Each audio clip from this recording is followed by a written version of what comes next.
El albañil me acompaña, llegamos al consultorio,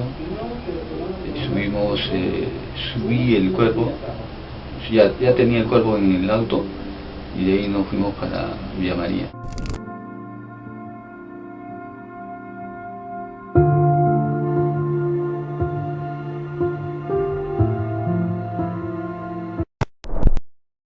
Marjorie Keiko salió un día de casa de su abuela para ir a una consulta con el médico. Ángel Valdivia era el médico que la había visto desde que ella era una niña y le tenía mucha confianza, no solamente Marjorie, sino su familia en general. Pero al final, ese día, supuestamente ella no llegó a la consulta del médico, ni tampoco regresó a su casa. Hola a todos, ¿cómo están? Mi nombre es Lesma, espero se encuentren muy bien. Yo como siempre muy contenta de poder estar un día más aquí con ustedes y muy agradecida de que me estén viendo donde quiera que se encuentren. Hoy tenemos un caso que sucedió en Perú.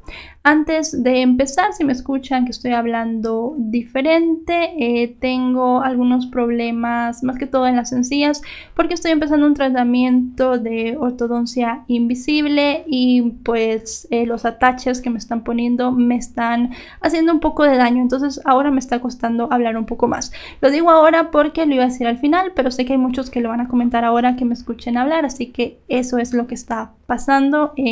No es nada grave, pero sí me está molestando más que todo el lado izquierdo de la boca.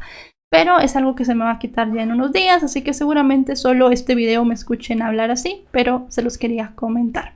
Ahora sí, acompáñenme a ver todos los detalles.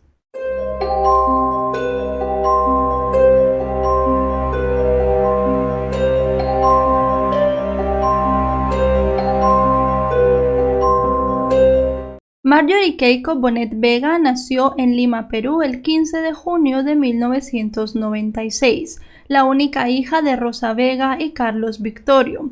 Rosa y Carlos se conocieron cuando eran adolescentes. Producto de esta relación nació Marjorie. Ella no tiene el apellido de su padre porque cuando nació él quería ingresar en la policía de Perú. Según ha dicho Carlos en varias entrevistas, teniendo hijos, él no iba a ser aceptado en el cuerpo, así que él y Rosa decidieron que esperarían hasta que él ingresara en la policía para que él le diera su apellido a Marjorie. Con el paso de los años, Carlos no pudo ingresar en el cuerpo policial y además de eso, ellos fueron dejando este trámite de lado, por lo cual Marjorie jamás obtuvo el apellido de su padre. Cuando la niña tenía 8 años, ellos deciden separarse ya que la relación no estaba nada bien. Rosa se lleva a su hija para que viva con ella y algunas tías. En ese momento la relación entre Carlos y Marjorie se corta. Rosa no llevó nunca a su hija para que la viera y tampoco él intentó contactarse de una manera muy insistente con Rosa para poder ver a la menor, así que al final de cuentas los años fueron pasando y Marjorie y su padre no tenían ningún contacto. Cuando Marjorie cumplió 13, su madre Rosa decidió irse a Argentina para ver si tenía nuevas oportunidades de vida. En aquel país le fue bien y un año después le dijo a Marjorie que se fuera a vivir con ella a ese lugar. Ella aceptó, pero fueron pasando los meses y no se sentía del todo bien, sentía que no encajaba y además de eso extrañaba a sus amigos y todas las actividades que tenía en Perú. Antes de marcharse a Argentina, Marjorie había retomado el contacto con su padre, por lo cual le pidió a su madre regresar a Perú. Le dijo que ella viviría con su padre y la familia de él, a lo cual Rosa aceptó. Marjorie regresó a Perú y comenzó a vivir con Carlos y la madre de este. Carlos estaba constantemente de viaje debido a su trabajo, así que la mayor parte del tiempo Marjorie la pasaba con su abuela paterna. Sus tías maternas también solían visitarla en varias ocasiones. Su madre le enviaba el día 20 de todos los meses una remesa para que ella pudiera cubrir algunos de sus gastos y parecía que la vida le iba muy bien. Estaba en un grupo de danza, le iba bien en sus estudios, tenía amigos y parecía que todo estaba excelente en el entorno de la joven. El día 23 de abril de 2013, Marjorie salió de la casa de su abuela por la mañana. Ella había quedado con su novio, un chico de 19 años llamado Jorge Luis Collazos. Marjorie en ese entonces tenía 16. Los dos habían planeado que irían juntos a cobrar la remesa que Rosa había enviado a su hija, comprarían algunas cosas que Marjorie necesitaba y también que su abuela necesitaba. Luego de eso pasarían la tarde juntos y ella regresaría a la casa de su abuela. Antes de reunirse con su novio, ella tenía una consulta con el doctor Ángel Valdivia. Ángel Valdivia era un doctor conocido por la madre de Marjorie. Según contaron, ella desde muy pequeña llevaba a Marjorie con él siempre que tenía alguna pequeña gripe o alguna alergia, una cosa muy pequeña. El doctor era quien le recetaba algo para que la niña se curara. Pero también con el paso de los años, él le había dado varios tratamientos ginecológicos a Marjorie, porque era a eso a lo que se dedicaba, a tratamientos ginecológicos, y también hacía alguno que otro tratamiento estético, como por ejemplo liposucciones. Según se llegó a saber, él ya le había realizado también a Marjorie alguna que otra liposucción. Al final ella nunca le pagaba porque decía que él y su madre tenían un acuerdo. Era Rosa la que le enviaba el dinero desde Argentina para pagar todas las consultas de la adolescente. Marjorie no llegó esa tarde a la cita con su novio. Tampoco regresó a la casa de su abuela. Su novio la comenzó a llamar a su celular, ya sonaba apagado. La abuela de Marjorie era una mujer muy mayor en ese momento y ella, cuando no llegó ese día en la noche, pensó que tal vez se había ido a casa de alguna de sus tías. Marjorie solía hacer esto, aunque siempre le avisaba a su abuela. Ella pensó que en esa ocasión tal vez se le había olvidado. Al día siguiente, el novio de Marjorie fue a la casa de la abuela para buscarla, y ahí fue que ambos se dieron cuenta que nadie sabía en dónde estaba la joven. Como el padre de Marjorie estaba trabajando en otro lugar de Perú, fue el novio y los amigos de la joven quienes comenzaron la búsqueda.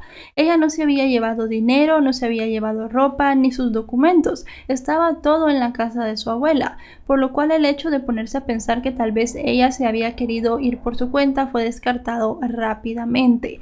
Fueron a la policía a denunciar la desaparición. Como Marjorie era menor de edad, su novio estaba allí, así que no podían decir que se había escapado con él. Comenzaron a buscarla. Siempre la investigación estuvo en el círculo más cercano de la joven. El padre de Marjorie regresó de su viaje de trabajo y también la comenzó a buscar. Él en un primer momento culpó al novio de Marjorie. Dijo que tal vez él tenía algo que ver, e incluso llegó a decir que tal vez el doctor Ángel Valdivia le había practicado un aborto a Marjorie y algo había pasado allí, y tal vez ella no había sobrevivido a este procedimiento. Pero el novio de Marjorie negó completamente estas acusaciones. Eso sí, todo el mundo desconfiaba del doctor, ya que era el primer lugar al que Marjorie tenía que ir cuando salió de la casa de su abuela.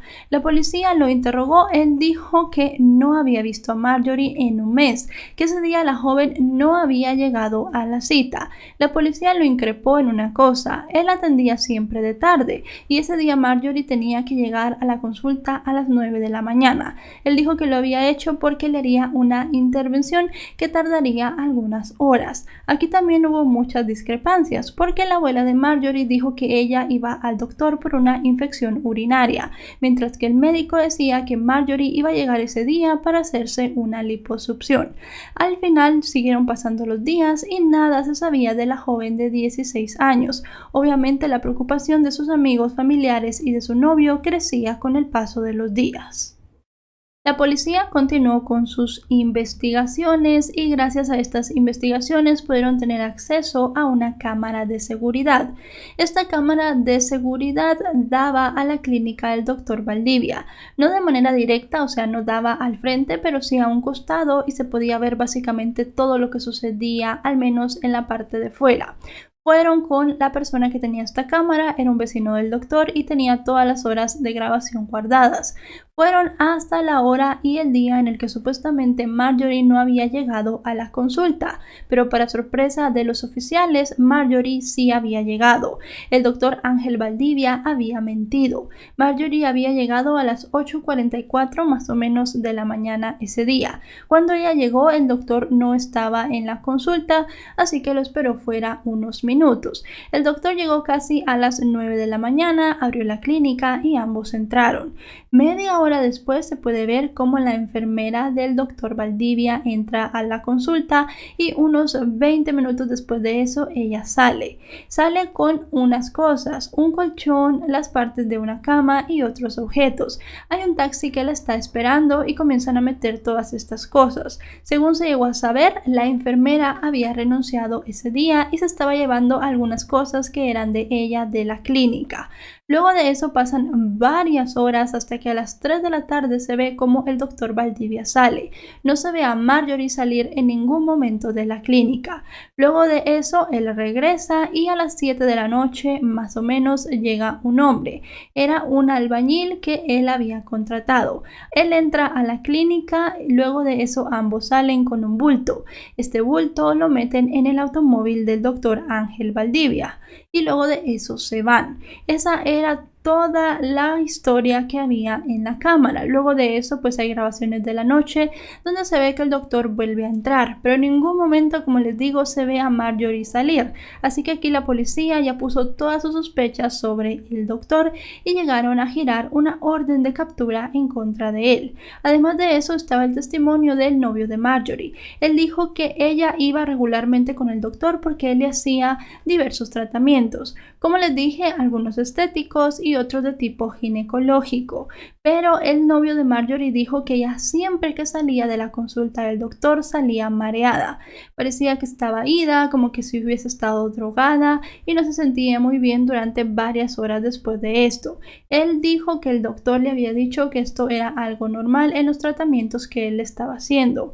Muchas veces cuando el novio de Marjorie no la podía acompañar, el doctor la llevaba hasta la casa de él y siempre él veía que Marjorie estaba mareada, no se sentía nada bien, pero como les digo, el doctor siempre les decía que era parte del tratamiento y ellos jamás llegaron a sospechar nada extraño. Pero obviamente ya teniendo estas grabaciones se comenzó a creer que tal vez este médico drogaba a Marjorie para poderla abusar en la consulta.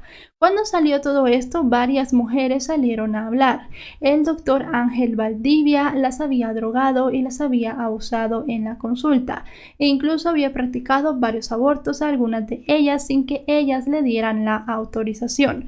Él tampoco tenía una licencia para ejercer en ese momento, así que la clínica fue clausurada inmediatamente por todo lo que estaba pasando. También se pudo obtener una orden para registrar el lugar. La policía llevó perros adiestrados y también llevó equipo forense para hacer diversas pruebas, incluidas la del luminol. Los perros no llegaron a encontrar nada. En cierto punto la policía creía que el hombre iba a tener el cuerpo de Marjorie en el consultorio, pero esto no fue así. Lo que sí arrojó muchas pistas fue la prueba del luminol. Había sangre en todo el consultorio, no solamente en la sala de espera, sino también dentro de la consulta del doctor, en la camilla que él utilizaba para poder revisar a todas las personas. Él dijo que estas manchas de sangre eran producto de diversos tratamientos que él hacía. Algunas ocasiones hacía operaciones y llegaba a abrir a las personas y que por eso había sangre por todo el lugar, pero la policía no le creyó y lo llevaron para interrogarlo.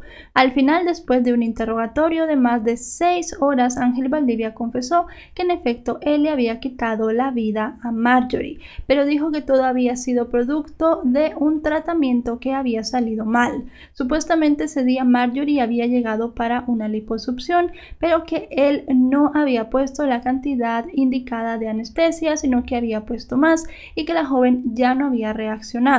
Él dice que cuando vio que Marjorie no reaccionaba se sintió muy nervioso. Para ese entonces su enfermera ya no estaba porque ese día solo había llegado a renunciar y a secar sus cosas. Así que salió, buscó a alguien y se encontró con este albañil que se identificó como Pedro Mendoza. Él le ofreció 5,000 soles, unos $1,000 más o menos, para que lo ayudara a deshacerse del cuerpo de Marjorie. Le dio la llave de la consulta, el médico regresó a la consulta y el albañil, luego de su jornada jornada laboral fue al lugar. Entró y juntos sacaron el cuerpo de Marjorie y lo pusieron en el vehículo de Valdivia. El cuerpo de Marjorie era el bulto que se había visto que ellos dos estaban sacando de la clínica. Según cuenta el hombre, fueron a una casa que él tenía y en ese lugar el albañil comenzó a cavar una tumba improvisada. Pusieron allí el cuerpo de Marjorie. Supuestamente al albañil se le ocurrió poner mucha cal. Esto para que no se pudiera identificar a la joven y también para que tuviera un proceso de descomposición diferente, que no lanzara tantos olores y que nadie se percatara de que allí había un cuerpo. Luego de eso terminaron sellando la tumba, él le pagó el dinero que le prometió, cada uno tomó su camino y ya no se volvieron a hablar. La policía no creía el relato del doctor, no pensaba que Marjorie hubiese perdido la vida en este procedimiento quirúrgico que supuestamente había salido mal. Ellos pensaban que había algo más siniestro detrás de todo esto. Fueron hasta la dirección que el hombre les proporcionó, abrieron 20 losetas en el suelo para buscar el cuerpo de Marjorie. Estaba en una tumba muy profunda, había mucho material entre el suelo y Marjorie y además de eso había unos 20 kilos de cal encima de la joven. La cal había provocado que el cuerpo básicamente se momificara, había provocado quemaduras en la cara y las manos de la joven, así que hacer un examen forense del cuerpo fue bastante complicado. En sí no se pudo saber cuál había sido el motivo de la muerte de Marjorie. El anestésico, que es la atropina de 0,5 miligramos, la dexametasona de 4 miligramos, después de unos 20 minutos más o menos que haga efecto estos medicamentos anestésiicos y recién ya puse una reacción alérgica. Le produce insuficiencia respiratoria y es lo que motiva mi preocupación. ¿Qué hiciste en ese momento? Me nubilé. Después de haber hecho todos mis esfuerzos pues, por reanimarla, darle la reanimación cardiorrespiratoria, ¿no? Todo lo que se necesita en ese momento. Y al haber sido todo esto negativo, me alisté para irme a la comisaría de San Juan, a dar aviso a la policía, ¿no? Pero en el camino me perdí. ¿Y cómo te comunicas tú con Mendoza? Lo busco. Le digo que, ¿cómo se llama? Que me acompañe. Pero hasta ese momento le dices tú lo que había pasado? No. Igualito como era mi manifestación, no le digo nada. ¿Habías hablado tú con su papá, con su mamá, para pedir la autorización para realizar la operación? No, porque existía la confianza de que era su mamá anteriormente, ya me había pedido que cualquier cosita en cuestión de medicina la atienda así. ¿A su mamá de qué tiempo la conoces a la señora? Aproximadamente 8 o 10 años. Lo que sí se pudo comprobar fue que ella había sido abusada sexualmente. La policía, con las pocas pistas y con lo poco que pudo revelar el examen forense, hizo una hipótesis. El doctor Valdivia había estado drogando a Marjorie y abusando sexualmente de ella constantemente durante varios meses. Ese día no fue la excepción, pero el hombre no llegó a calcular bien las drogas y en cierto punto del ataque sexual Marjorie se despertó y se dio cuenta de lo que estaba pasando.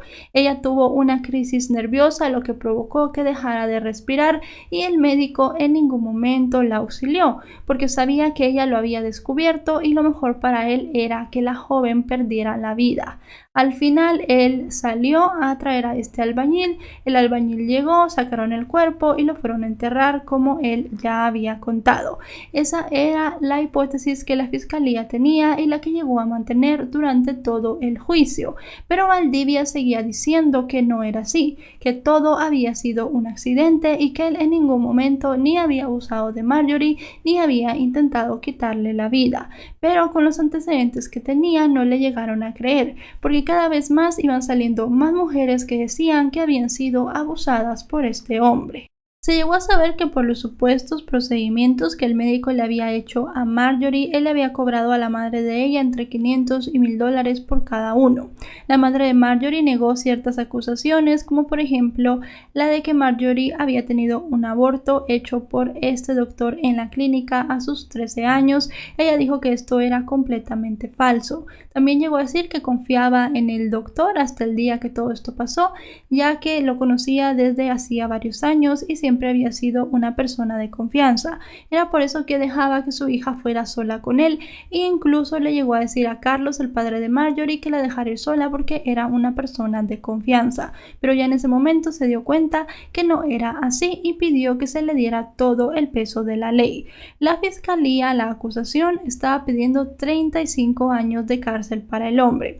Adicional a esto, también se llegó a capturar al albañil. La enfermera no fue ligada a ningún proceso, ya que no hubo pruebas de que ella supiera lo que estaba sucediendo en la consulta del doctor. Sí hubo pruebas de que ella renunció ese día y además de eso que todas las cosas que había llevado de la clínica eran de ella, por lo cual a ella nunca se le llegó a ligar a nada ni tampoco se supo su identidad.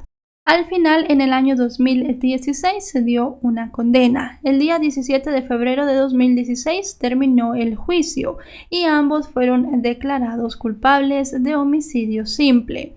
Al médico se le dieron 15 años de cárcel y una multa de 100.000 soles, mientras que al albañil se le dieron 4 años de cárcel por ayudar al doctor a ocultar el cuerpo de Marjorie. El doctor Ángel Valdivia había estado haciendo procedimientos ilegales en su consultorio desde hacía muchos años y había estado abusando de muchas mujeres. Seguramente hubiese seguido haciendo todo esto si no hubiese sido porque él le quitó la vida a Marjorie y lo descubrieron. No se sabe cuántas veces abusó de la joven de 16 años y no se sabe tampoco de cuántas mujeres llegó a abusar en total. Él solamente está en la cárcel por el caso de Marjorie, ya que las otras denuncias, como había pasado tanto tiempo, no llegaron a tener una finalidad, no llegaron a juicio. Así que al final de cuentas muchas mujeres se quedaron pidiendo justicia por los crímenes. La familia de Marjorie, sus amigos y su novio obviamente la extrañan mucho ahora. Hay que destacar todo el trabajo que hicieron los amigos de la joven, quienes fueron quienes estuvieron buscándola desde el primer día que desapareció. Y bueno, chicos y chicas, hasta aquí el video de hoy. Un caso lamentable. Ángel Valdivia era un médico en el que la gente confiaba, era una persona que tenía que salvar vidas, utilizar sus conocimientos para poder hacer el bien, pero al final terminó utilizándolos para algo completamente distinto. La condena se me hace corta, si bien se estaban pidiendo 35 años, creo que esa es la condena máxima en Perú. Darle 15, pues creo que fue poco. También no se pudo saber exactamente cómo él le había quitado la vida. La fiscalía tiene una hipótesis, pero al final no se sabe bien qué fue lo que pasó. Eso sí, encontraron pruebas de que hubo una violación. Los 15 años se le dieron, según leí, por este tipo de cosas, como por ejemplo que no se pudo tipificar bien cuál había sido la causa de la muerte. Pero al final se le declaró culpable y está cumpliendo una condena. Ahora bien, no hubo justicia por las otras mujeres, lo cual también es bastante lamentable. Una persona que, como les digo, tenía que cuidar y hacer el bien con lo que sabía, pues terminó siendo todo lo contrario. Si este video les ha parecido informativo, recuerden dejarle un me gusta y también recuerden suscribirse si no lo están, porque actualizo 3 o 4 veces a la semana. Si están suscritos, les llegará una notificación y también serán los primeros en ver mis videos. También pueden seguirme en mis redes sociales, aparezco en todas como LesmaUR, Facebook, Twitter e Instagram. Nos vemos hasta otro caso. Adiós.